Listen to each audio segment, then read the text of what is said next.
What's going on, everybody? UFC on Fox 22, preview, prediction show, whatever you want to call this bad boy. This is going to be the final UFC event for 1 week. Yes, 1 week. They're going to be taking off for Christmas the following week. But anyway, this Saturday's UFC on Fox 22, December 17th, takes place at the Golden One Center in Sacramento, California. Prelims air at UFC Fight Pass at 3:30 Eastern, while the Fox Sports 1 prelims air at 5 p.m. Eastern, and the main card kicks off on Big Fox at 8 p.m. Eastern. This card is headlined by Paige VanZant versus Michelle Waterson in a strawweight bout. You also got Sage Northcutt taking on that Mickey Gall in a welterweight bout. You got Urijah Faber taking on Brad Pickett in a bantamweight bout. And then rounding out the main card, you got Alan Jouban taking on Mike Perry. And as I'm going through the prelims cards, Cole Miller's fighting on this card. Brian Bergera is fighting on this card. Leslie Smith. And that's it. Everyone else, you don't know, you don't give a shit about. So I ain't even going to waste my time on that. But anyway, let's kick off the main card with Alan Jouban taking on Mike Perry in a welterweight bout. This is going to be a really fun fight. We're going to see if Jouban, if he can get things together. He's been losing some, he's been winning some. He can't get on a streak. We're going to see if he's a real contender, because Mike Perry, while he hasn't beat any top name fighters, he's a tough dude. He's very difficult to finish, and this is going to be a real test for Jouban come this Saturday night. I still see, though, Jouban getting the decision victory in an okay fight. Up next is a bantamweight bout between Urijah Faber and Brad Pickett. Faber has already came out and stated that this will be his retirement fight. He wants to end his career not only on a high note, but in his hometown of Sacramento, California. Brad Pickett is a fighter. Yes. Okay, I know. It's obvious he's an MMA fighter, but I mean he's a fighter. He's a tough-nosed, big heart, hard-hitting son of a bitch. And then you got Faber, who is one of the best MMA fighters, not only in the world, but possibly of all time, especially at the bantamweight division. He was a marquee name of getting that division set up, making that division a household name. This is going to be an awesome fight. I really can't wait for this one. But I see Faber split decision. I don't think he'll beat up Pickett, because I think Pickett is just too difficult to finish.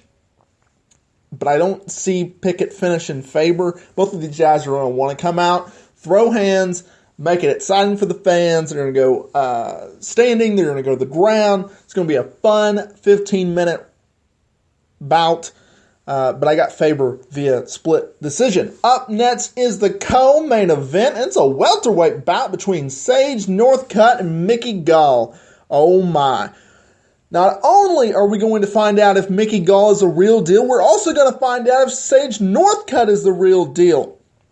He's coming off of a win after losing last December for the first time in his career. Mickey Gall, he was found on UFC President Dana White's Looking for a Fight series. He won his first bout. Then he went in at UFC 203 and just destroyed CM Punk via first-round submission.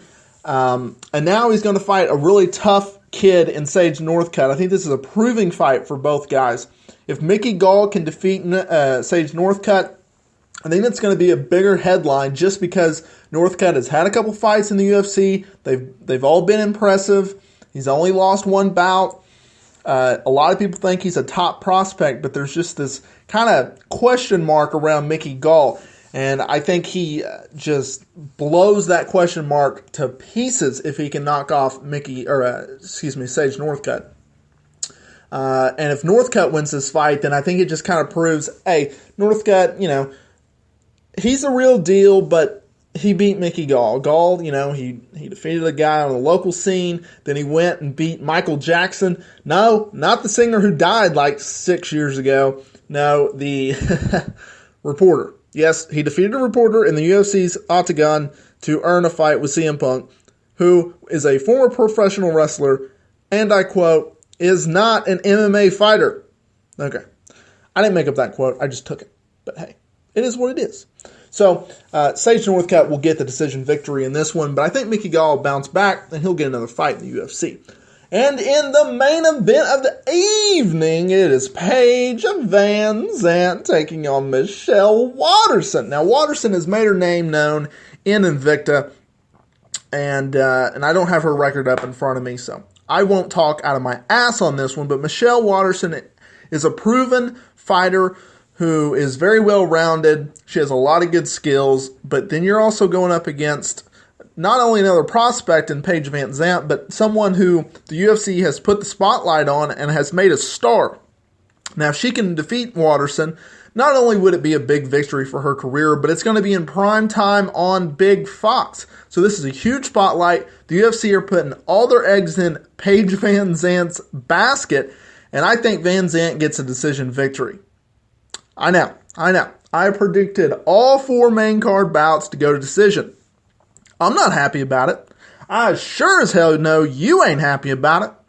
But I just see that's the way it's going to go. Now, if you disagree with me or whatsoever, leave a comment. I want to hear from you. But other than that, I see all 4 bouts going to decision. The UFC is putting their prospects in prime time on Big Fox this Saturday night. Coverage is going to be over at Low Kick MMA. Of course, you can follow me on Twitter at Andrew_Ravens. And until next time, take care.